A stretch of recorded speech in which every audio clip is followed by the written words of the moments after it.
दुर्गा नदी के किनारे बसा एक गांव फूलपुर। गांव में कुछ 100-150 लोग रहते थे। अंजलि, जो कि पास ही के जिले में रहती थी और 12वीं पास कर चुकी थी, उसके पिताजी ने बेटी को जल्दी विदा करने के लिए उसकी शादी फूलपुर गांव के मुकेश से करवा दी थी।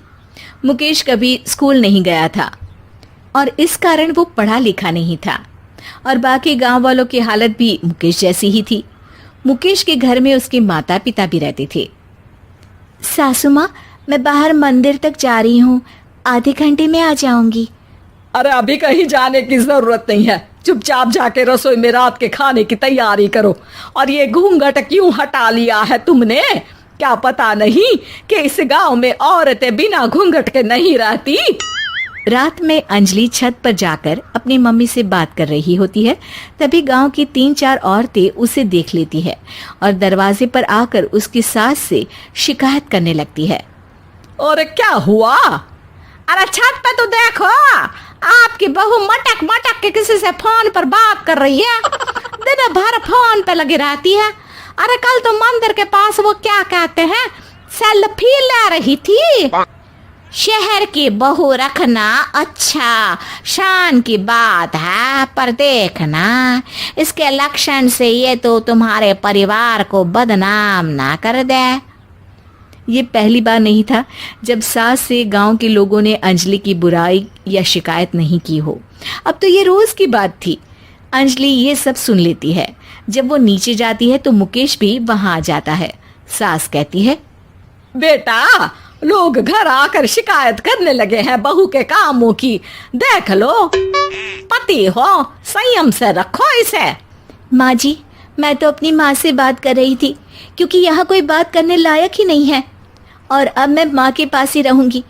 वहाँ क्या रहना, वहाँ बाहर के लोग तो ठीक है, पर घर के लोग भी इज्जत ना दे सके।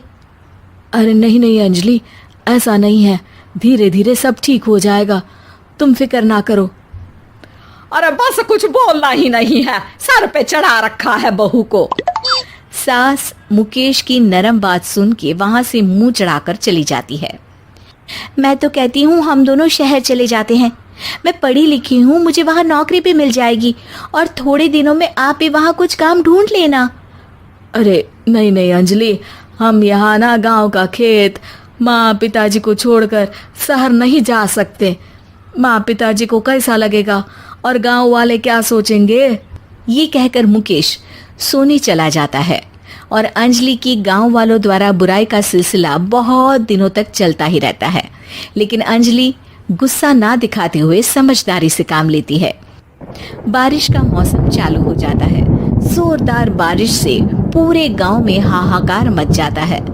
दुर्गा नदी में बाढ़ आ जाती है और बाढ़ का पानी पूरे गांव की फसल तबाह कर देता है।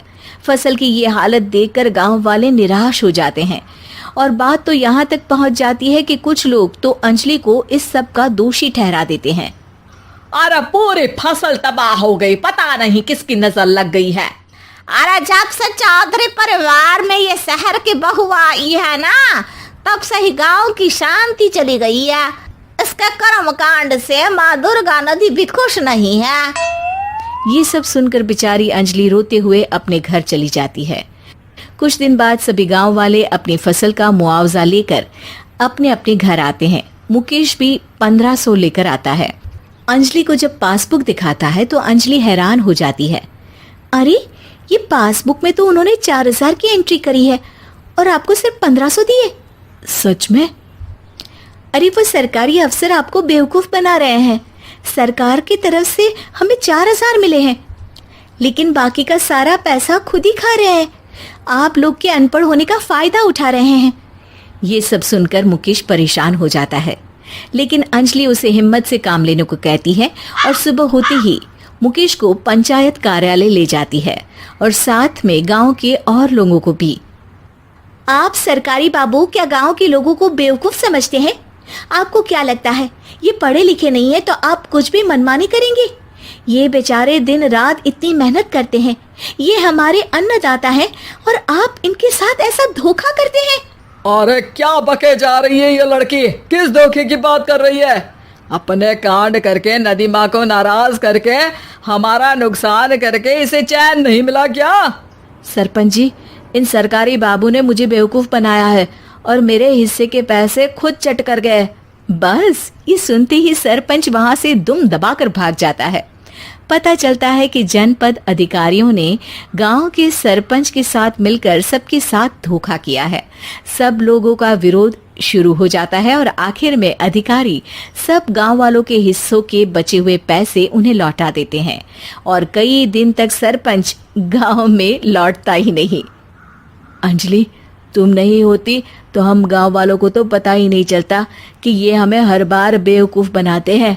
हाँ हाँ अंजलि बेटी, हमें माफ कर दो। हम सब तुम्हें बुरा भला कहते रहे, लेकिन तुमने ही आज हमें बेवकूफ बनाने से बचाया है। हमें तुम पर गर्व है बेटी। अब समझ आया कि सरपंच तुमसे नहीं, तुम्हारे पढ़े लिखे होने से नफरत करता था। क्यों ना इस बार हम अंजलि को ही सरपंच पद के लिए चुन ले? क्या कहते हो गांव वालों?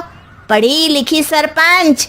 बस पूरा गांव अंजलि के लिए ताली बजाता है और अंजलि की सास उसे खुशी से गले लगा लेती है।